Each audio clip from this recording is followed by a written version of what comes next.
that we succeed, people have their doubts. Some of you yourselves might have your doubts about the function that these awliya play. But this is actually something from Iman, to have a question about these hadiths.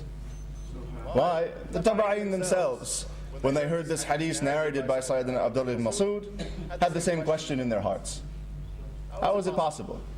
Especially the wording of Rasulullah ﷺ, that it's due to them that creatures are given life and death. It's due to them that the rain falls. As people of Tawheed, we know all of this is due to Allah subhanahu wa ta'ala. Right? Allah subhanahu wa ta'ala is the one who gives life and death. Allah subhanahu wa ta'ala is the one who provides for us. This is the haqq. This is what it means to have faith in Allah subhanahu wa ta'ala. So hearing this, the Tabi'in asked Sayyidina Abdullah ibn Mas'ud, how is it possible? So if you have this question in your heart, or you know someone who does, this is fine. This is from Iman, to wonder about this. But Sayyidina Abdullah ibn Mas'ud radiyallahu ta'ala clarified for us the words of Rasulullah sallallahu alayhi wa sallam. It doesn't mean that we ascribe some independent power to these awliya.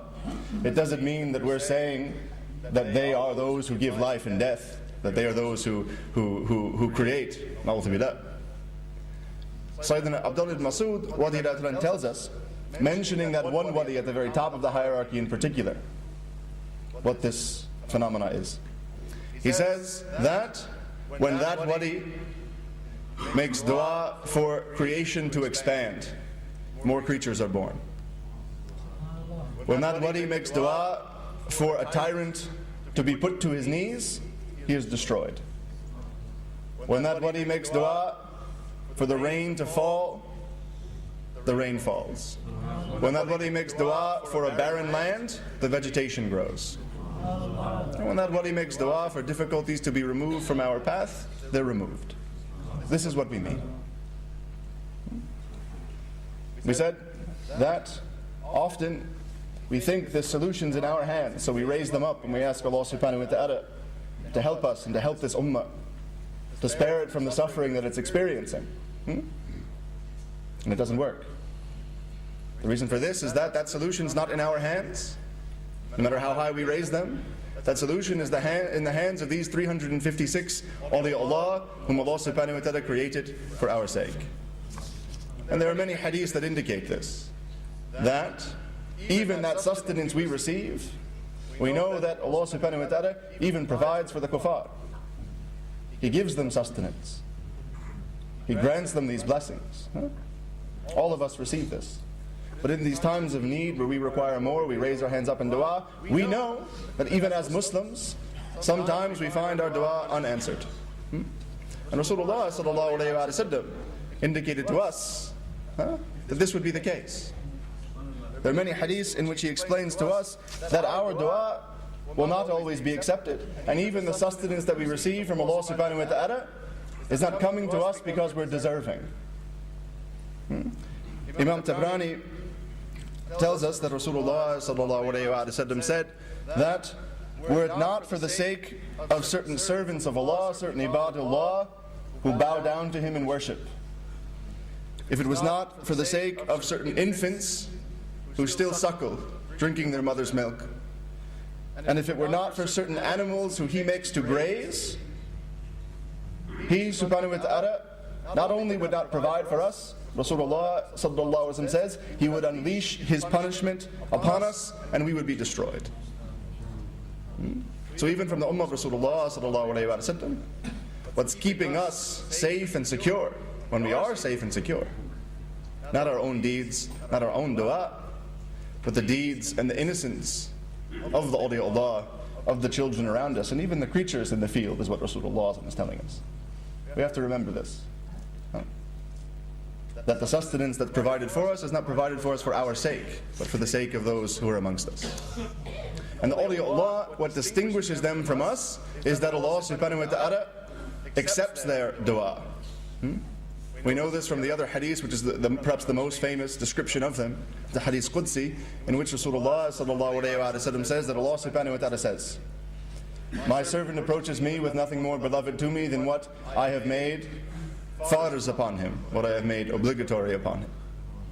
And he continues to draw nearer to me with nafr ibadah, with voluntary worship, until I love him.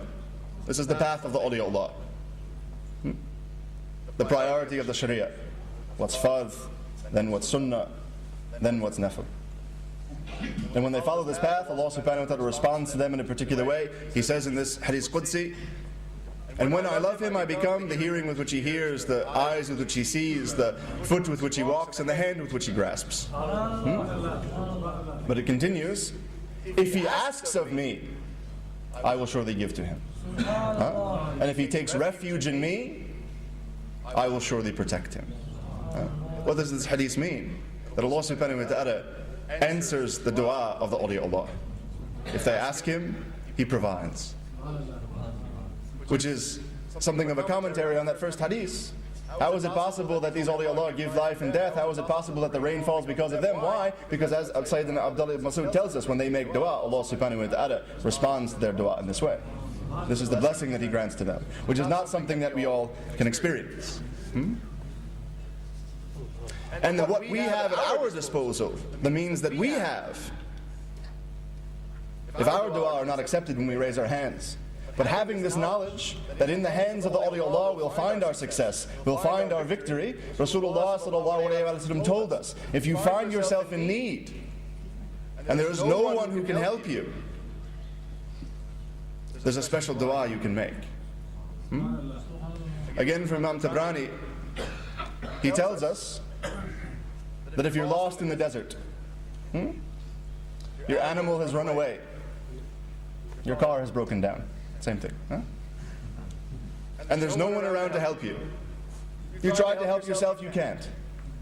You look for someone to help you, you can't. He says Allah subhanahu wa ta'ala has servants whom you cannot see. So he says, sallallahu alayhi wa sallam, call out to them, Ya ibadullah, aghithuni, rahimakumullah.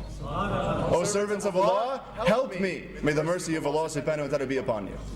This is instruction from Rasulullah sallallahu alayhi wa sallam. If you are in need, and you cannot help yourself, and there is no one whom you can see who can help you, Allah subhanahu wa ta'ala will help you if you call upon those servants of His whom you cannot see.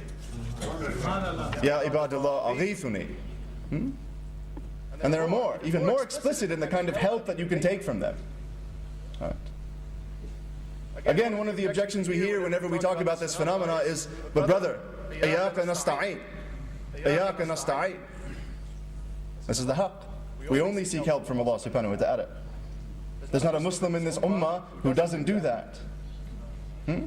But the question is, how is it that Rasulullah sallallahu alayhi wa sallam instructed us to seek help from Allah subhanahu wa ta'ala? In another version of this hadith, Rasulullah sallallahu alayhi wa sallam says, if you find yourself in this circumstance where you're in need of help and you cannot help yourself, in the first he says, Ya ibadullah, aghithuni. But in the other hadith he says, say, Ya ibadullah,